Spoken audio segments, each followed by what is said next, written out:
réseau de familles d'accueil, les aînés sur la route, la prostitution juvénile et sur notre bateau Jean-Simon Demers pour le programme d'Axe 5.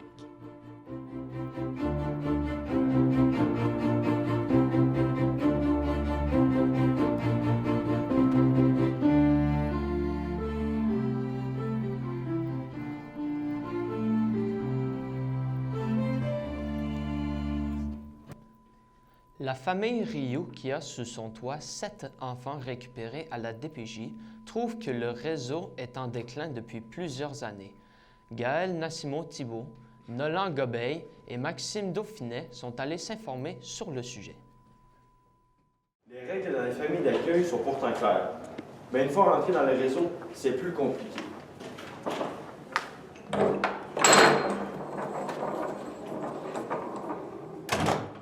Voici la vie d'un garçon qui est présentement en foyer d'accueil.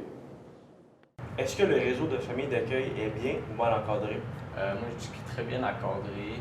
Ça dépend aussi gros de l'expérience qu'ils ont, puis des cas des enfants qui viennent. Parce que tu peux avoir le garçon le plus mal éduqué, tu vois, puis qui ressort de là, il est super bien, tu vois, il arrive à bien s'intégrer à la vie sociale et tout. Mais tu peux avoir une personne qui n'a rien fait, juste à cause des parents. Puis là, il arrive là, tu vois, on fait juste lui apprendre quelques leçons, tu vois. C'est quoi, genre, le respect et tout, puis après ça, il repart de là, il est correct, là. Bonjour, Madame Lapointe. Bonjour. Est-ce que vous trouvez que les familles d'accueil sont en déclin?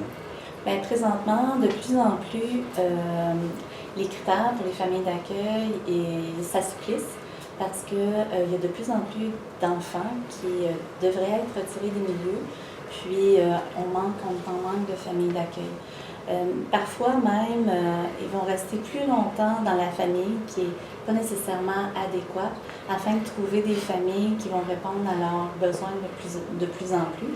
Sauf que ces familles-là sont encore en évaluation, puis les enfants parfois sont mis dans ces familles-là en attendant.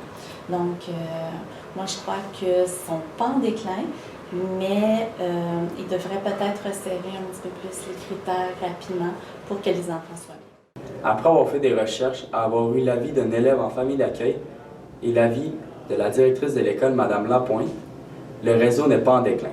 Cela dépend de dans quelle famille d'accueil l'enfant se retrouvera. Les aînés sur la route, un problème pour les automobilistes. Même si un groupe d'âgés de 25 à 34 ans représente la majorité des accidents routiers, plusieurs Québécois présentent que les aînés représentent aussi un réel danger. Nous avons demandé l'avis de plusieurs personnes pour savoir s'ils trouvent que les personnes âgées sont dangereuses sur la route. Un reportage de Mégane Bernier, Alicia Blanchette et Bowen Croteau.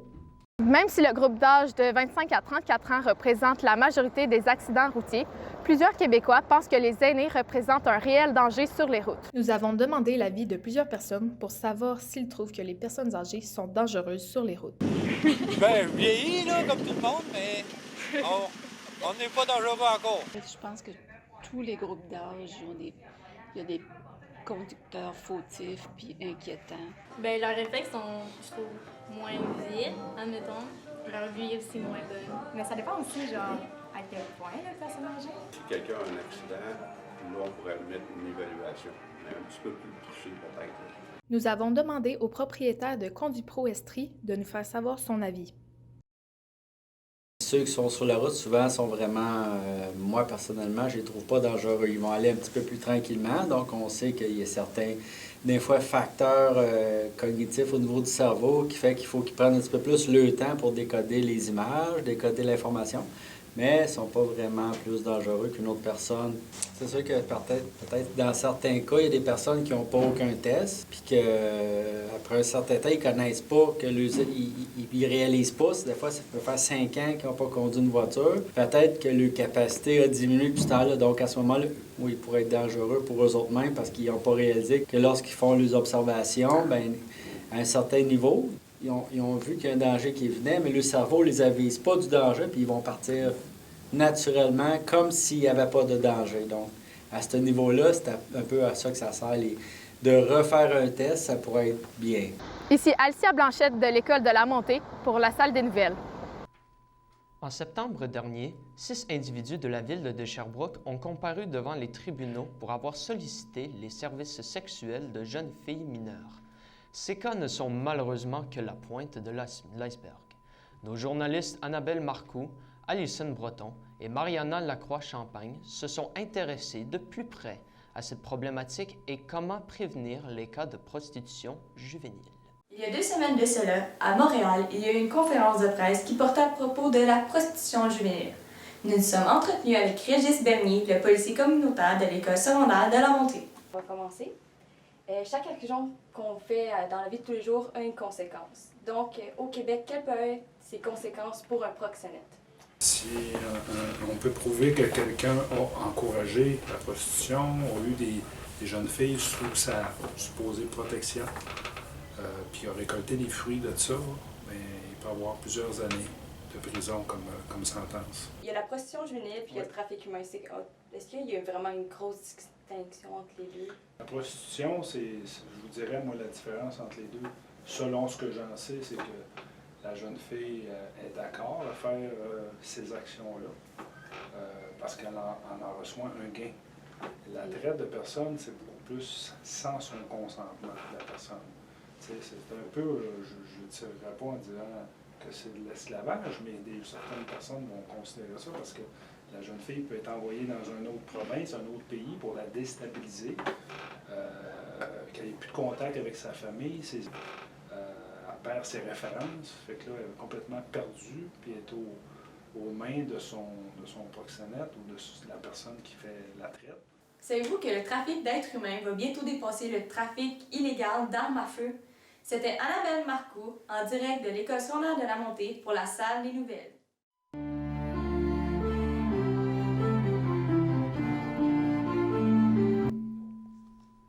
En effet, le président bolivien Evo Morales, au pouvoir depuis près de 14 ans, a annoncé sa démission lors d'une conférence de presse qui a eu lieu dimanche le 10 novembre, après 3 semaines d'intenses cotisations sociales.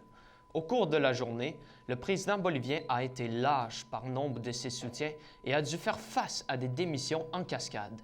Le message de ci-jointe, si se pudo, lo sacamos, on l'a fait, on l'a sorti, a scandé les opposants sortis en masse dans les rues des grandes villes de la Bolivie afin de fêter l'annonce de cette nouvelle spectaculaire.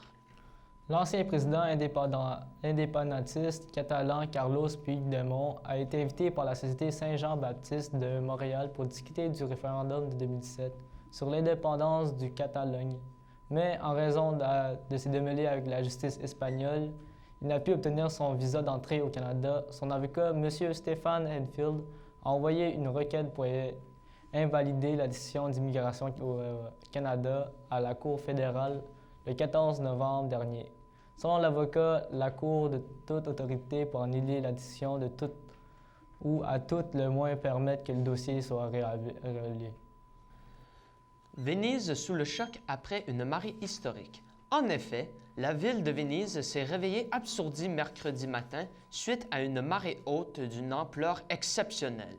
Celle-ci aura causé d'importants dégâts, tels que l'inondation totale de la célèbre basilique Saint-Marc, ainsi que la noyade complète de la crypte et de la presbytère pendant la nuit. Selon les autorités, il n'y a pas eu une marée aussi élevée depuis les 53 dernières années.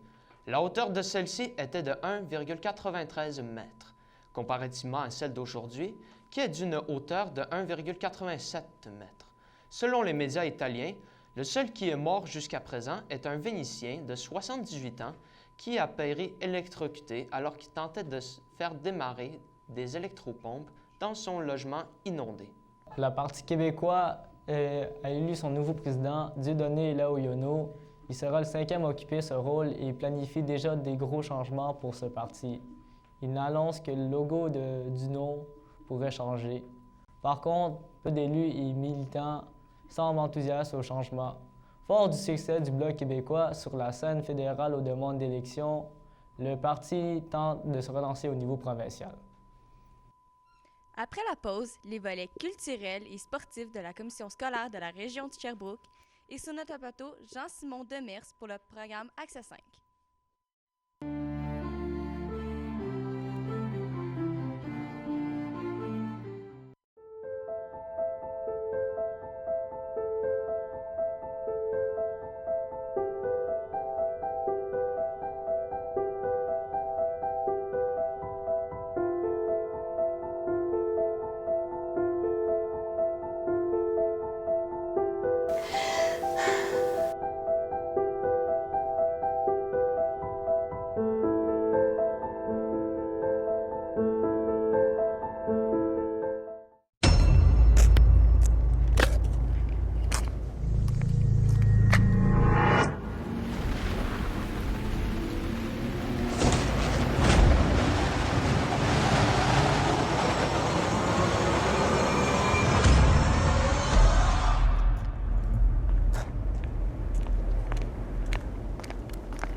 Malheureusement,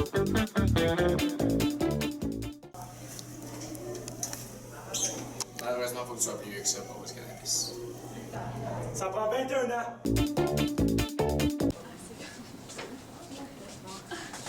Hey, la mine! C'est moi ou ben ça ressemble à nous deux ici? Comme un dinosaure, t'aurais dû disparaître. C'est juste une tache. C'est comme la sauce piquante. Tu me piques les yeux. Tu mérites juste de piler sur des Legos. T'es sec. Hey, Fifi brin d'acier! T'es laide! Hey, grosse vache. T'as pas de vie! Va donc prendre. Tu viens? Mais non, arrête là, t'exagères.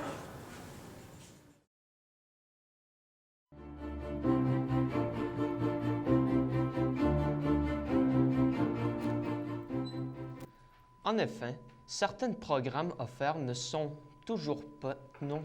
pas toujours bien connus. Accès 5, par exemple, offre une aide adéquate à chacun des étudiants en difficulté, mais offre aussi un accompagnement tout au long du secondaire. Tommy Ménard s'entretient donc avec un membre actif d'Accès 5, l'intervenant Jean-Simon Demers. Bonjour, Monsieur Demers. Merci d'avoir accepté notre invitation. Aujourd'hui, on va parler du programme Accès 5 dans lequel vous êtes un intervenant. Comme nous le savons, la Maison des jeunes offre beaucoup de services, mais en quoi consiste le programme Accès 5? Le programme Accès 5 est un programme de réussite éducative en partenariat avec l'École secondaire de la Montée qui en est déjà à sa 8e année. Le but, en fait, d'Accès 5, c'est d'accompagner les jeunes vers une diplomation, donc contrer le décrochage. Et la vision d'Accès 5 est de jouer sur toutes les sphères de la vie du jeune, parce que toutes les sphères vont influencer la réussite éducative. Vos places sont limitées à 175 personnes. Est-ce que tous les élèves sont admissibles pour pouvoir prendre l'une de ces places? Malheureusement, non. Les places sont limitées, mais on va prendre des jeunes qui sont sur notre territoire. Mais aussi, ça va être des jeunes qui sont dans les programmes réguliers et dans les programmes vocation. Comme dans certains programmes, il y a des règles à suivre. Dans le programme Accès 5, est-ce qu'il y a des règles spécifiques à suivre? Oui, bien, premièrement, tant le jeune que le parent doit être volontaire. Les règles à suivre, premièrement, le jeune doit rester en contact constamment avec son intervenant et venir aux rencontres qui sont prévues. Le jeune doit aller à ses cours, se présenter à ses examens et aussi faire des cours d'été s'il y a le besoin. Mais aussi, chaque jeune doit faire 2 présences de soutien scolaire par semaine, donc 1 heure qui va se passer après les cours, mais aussi doit participer à 30 heures d'activités parascolaires à chaque année. Est-ce que le programme Accès 5 aide seulement au niveau scolaire? Ben non, pas juste au niveau scolaire. Comme on a parlé, on trouve que toutes les sphères sont importantes. Donc, parfois, on va aider au niveau financier, matériel, parce qu'il y a des familles qui ont des plus grands besoins. On va aider aussi au niveau psychosocial pour aider dans tous les problèmes qu'un adolescent peut vivre. Merci à vous, M. Demers. Et ne pas oublier que M. Demers est un intervenant au programme Accès 5. À vous, Kevin. Plan culturel, Lauriane Gagné-Letourneau, Cédric Bélanger et Vicky Bombardier vont vous parler du compost à l'école, de la récolte de miel à l'école de la Montée au pavillon Saint-François et du déménagement de l'école de Sacré-Cœur.